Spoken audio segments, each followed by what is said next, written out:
Hello and welcome back to another Rush Duel Links video.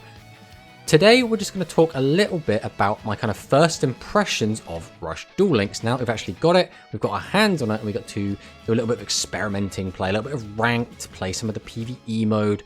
And I just want to kind of give you my thoughts, feelings and opinions so far. Again, this is just going to be a first impression, not some kind of like full in-depth review. This is just what I've managed to do over the first 7-ish hours. How I've managed to play the game, what I've been using, what I've found out, and what my first kind of impression is. So first off, we've gotten to stage 20. That's kind of where we're at the moment. We've got obviously some missions. I mean, it's the usual Duel Links thing where we have to just complete these missions to go up in our world rank. I don't know what the cap is. I was kind of expecting it to be 20, but it seems that we still have more missions to do here, so maybe it just goes even higher. As for the characters, I mean, we kind of already knew this going in, but we do only have the 4 available in Yugioh, Luke, Gakuto, and Roman. So far, the level up rewards have been a little bit underwhelming. We got to find out that these little diamond skills are actually special skills that can be used by anyone.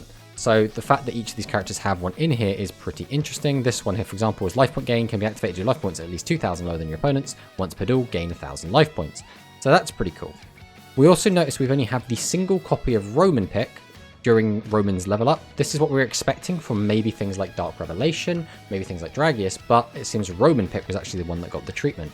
The other cards in here aren't particularly interesting. Obviously, Severing Psychic Wall is pretty okay for the Psychic deck, and you do get 2 of them in here, and I guess you could say the same about Climax Finale, but both of these are also gate drops for Roman. And this is something we see continued across all the other characters, which is a lot of the cards you get from their level up rewards are just their gate drops. So for example, Yugioh, again, you can get Road Magic Explosion, you can get Ansler, and you can get Excel Wonder Splat, all from gate rewards. So it kind of makes grinding it out feel a bit weird. And the same, even weirder one felt like with Luke, because he has Phoenix Dragon and 2 copies of it. So it was like, oh, okay, so we'll get 2 Phoenix Dragons from here. That'll be how we limit it. But also, Phoenix Dragon is his ultra rare drop from the gate, which does feel a bit odd. And we also learned that Phoenix Dragon is limit 3, which means you cannot play 3 Phoenix Dragon alongside 3 Dragius, which is very, very interesting, because the primary use of Phoenix Dragon is basically to get Dragius back from the graveyard. So now you have to use this in decks that don't include Dragius. I think this could be really powerful maybe later on when we get some more dragons, such as Miragius and Steel Striking Dragon, those sorts of things. But for right now, it's a little bit weird. Again, Luke has one of these special skills. Tribute Boost can be activated on turn 4 onward, pay 1,000 life points once per duel. One face at level 5 or 6 monster on the field gains 500 attack until the end of this turn. This turn, a monster contributed is 2 tributes to the tribute of monster. A lot of these skills we've already seen, but now we get to see that some of them are kind of usable by everyone and some of them aren't. So again, the level up rewards are... they're not very exciting. I think that's the main takeaway. Some of them obviously have these skills, which you're going to be the primary thing you're going to be after, and the gems probably secondary, because there's not actually a lot of gems in here. But getting these skills is probably the main thing we're actually looking for, which is a little bit underwhelming, especially since we only have 20 levels for each of these characters, which means grind them all out. I mean, we're already at 17. Over here, Yugioh, we're at 15. Roman, we're already at 19. We decided to go with Roman as well because I think she has the best level up rewards overall, but it's a little bit weird how that works out. So this is our current ranked deck. We just kind of jumped in. We didn't really do much prep for it. We just kind of went in, saw what we could just kind of experiment with, throw stuff at the wall, see what stuck. And this is kind of what we came to. Our skill here is called Hammer Crush Deal. And we went with this because we just wanted to try playing a good stuff deck. And this was a generic skill that kind of worked in anything. So it's quite simple, can be activated once per duel, set a Hammer Crush from your hand in your spell and trap zone, draw a card. Oftentimes this just reads, draw 1 card once per duel. It's not anything special, but sometimes that extra card is really relevant. We've also kind of settled on 6 being the amount of tribute monsters that feels good. Obviously, we don't have pretty much any of the good consistency cards that we'll get later on in Rush, which does mean it's a little bit tricky to build anything even resembling consistent. Because of this, it means that sometimes you will just draw all of your tribute monsters, or just a bunch of tribute monsters and a bunch of spell traps, and there's nothing you can really do about that. So I think 6 is kind of where I like it at the moment, but I still need to experiment a little bit in the future. Obviously, this is the first time we're playing with 30 card decks. The Legend of Choice, obviously we only have 2 legends to pick from at the moment, Summon Skull or Dark Magician. Summon Skull is obviously just better in every way, unless you specifically need a Dark Magician for the Dark Magician skill or Dark Magician girl, or you specifically need spellcasters. But yeah, Summon Skull is just a fantastic card. then we're basically playing Keto and Dragius for similar reasons. Just being 2500 bodies is just really, really good. Now, this deck's major weakness is going to be that it doesn't really get over 2500 defense monsters particularly easily. In fact, pretty much at all. But we haven't run into that yet, so it hasn't been a problem, but it might be in the future. The only change that we're considering making to this, just as a good stuff deck, is just putting in Fire Golem. Originally, we were trying out Prima Katana, but Prima Katana ended up being a bit of a liability a lot of the time. We would often, when we would go first, have to just summon out Prima Katana turn 1, and that just felt really bad, which is why we've kind of swapped to Keto. But again, this is nowhere near a finished deck list. This is just what we're experimenting with at the moment.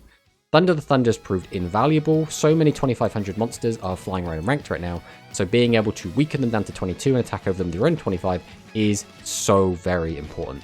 Next up, again, we don't have a ton of reasons to be forced to be running a single type, except for the skills. And a lot of people don't have access to the skills at the moment, which means a lot of people on ladder are just playing all of the 1500 attack monsters. This is quite prevalent. Everyone that I've run into on ladder is pretty much just running all the 1500 attack monsters. So in order to stop that, we're also running all of the 1500 attack monsters. Next up, we don't have any Spell Trap Hate except for Hammer Crush in the spell slots. So this is what we're using. Obviously, it works quite well with our skill, and it can fix our hand if we brick a little bit, so that's pretty useful. Again, traps are very poor at the moment. I mean, if we go down to our list, these are all of the spell traps we have available to us. Now, obviously, there's a few more that we don't have yet, like Climax Finale, etc. But this is pretty much all you get to work with. There's not a ton in here. Now, the only, good spell card is probably Dragonic Pressure. So if you want to play the dragons, you've got that. Then Hammer Crush obviously is fine. It works quite well with our skill. Lullabind, again, is a pretty good spell card, but the quality of psychic monsters we have access to is actually very poor. We only have the one Roman pick. Obviously, we have the 3 copies of our Prima Katana, but if we just filter this to psychic monsters, it's very bare bones. We've got Folder Blitz, we've got Prima Katana, we've got just a bunch of vanillas, we've got Berry Bassist, we've got a Muzi Performer, and then just, again, it's just a bunch of vanillas that have very little attack. And again, when we have some of the better support cards later on, it'll be fine to play some of these vanillas because it's worth just having the psychic names or the psychic type monsters to fulfill a lot of your effects for your requirements. But right now, it just doesn't feel that way, which means a lot of people are just running around with these 1500 beaters. And our trap card lineup is also feeling a bit slim. We have 6 traps here, only 6. Again, Giant Tortoise Greed is just terrible. Gust is extremely situational and for the most part pretty bad. Psychic Introduction is also very bad. Severing Psychic Wall is pretty cool. Don't want to undersell that. Triple Trio is extremely niche and very specific. And then Phantom Bind is the only generic card. But again, Phantom Bind becomes a lot weaker when everyone's playing just a mishmash of good stuff, which is tricky because now it's like, well, do you even bother running anything? For the most part, when we're using Hammer Crush, we're just looking to destroy our opponent's Phantom Binds so that we can get their only possible threat out the way. And whenever we're playing, all we're really playing around is Phantom Bind. We can't really play around anything else because we don't really have the option to. We're also on a single copy of Pierce. Sometimes this will just end the game, because again, Dragius, double attack with Pierce, does a lot of damage. But if you draw this card early, it's just a brick. It just kind of sits in the back row and doesn't do anything. And I think that is the biggest takeaway. This format is very fresh. Because of that, it is very simple. We don't have a lot of the interaction that we even had at the start of Physical Rush, when we at least had things like Dark Revelation. Now, obviously, Dark Revelation, I think, it's a good thing it's not here, because Dark Revelation makes the game a little bit one-dimensional, but I think that one dimension is still more interesting than what we have at the moment. Again, when I play around with all the other skills, because we haven't unlocked them all yet, maybe there will be more there. Maybe there'll be more interesting decks we can come up with that isn't just good stuff pile, and maybe at that point, my opinion will change, but right now, I think it's still very dry. I think right now I'm kind of waiting for the next set to drop, which is going to be, at least 1 month, possibly 2, to kind of try and spice this up a little bit. The other, I guess, big takeaway is the NPCs in this game and the AI that they have is pretty terrible. They basically never play cards in defense mode unless you're playing against like level 40 gate duels. And I understand why. If the enemy AI was constantly setting monsters, the games would drag on. You'd constantly be hitting into defense, defense, defense, pass, defense, defense, defense, pass. And it would get very, very boring. So playing all their monsters face-up attack position, like they're a level 10 NPC from Speed Duel, makes sense. I understand why. But also, they barely ever tribute summon. I'm not even sure if they have tribute summon monsters in their decks, which does make them feel very boring. They're very dull to play against. And if that's by design, that's fine. Again, I understand that you don't want players to hit a wall and just not be able to deal with it. Like if every NPC, for example, had a Yami ruler and set it in defense mode, now you're basically telling players, okay, you have to have specific outs to deal with this. If your opponent's like setting 3 monsters every turn, you're basically telling your opponent, okay, you need piercing, you need Dragius to get to your opponent's life points, you need something to get through it, otherwise this is just going to be a stall fest for the entire time. So I don't begrudge that, but again, it is a little bit underwhelming, and it's kind of hard to shake that mentality. But yeah, I think that is everything I wanted to say. Again, I don't want to come off as negative, because overall, I'm actually having quite a lot of fun with this game. It is just, it's hard for me to wholeheartedly recommend this to someone when it is ever so simple. But I am still very much looking forward to unlocking more skills, trying out building new decks, taking that all into ranked, seeing who I can play against, seeing what we can get done, and having a jolly old time. So I will be streaming again tomorrow, just like today. Had a great time streaming today, and I'm hoping to have just as good a time tomorrow. So if you want to drop by and have a chat, you can find me at twitch.tv/Tomatosaurs. But yeah, I think that's pretty much everything I want to say.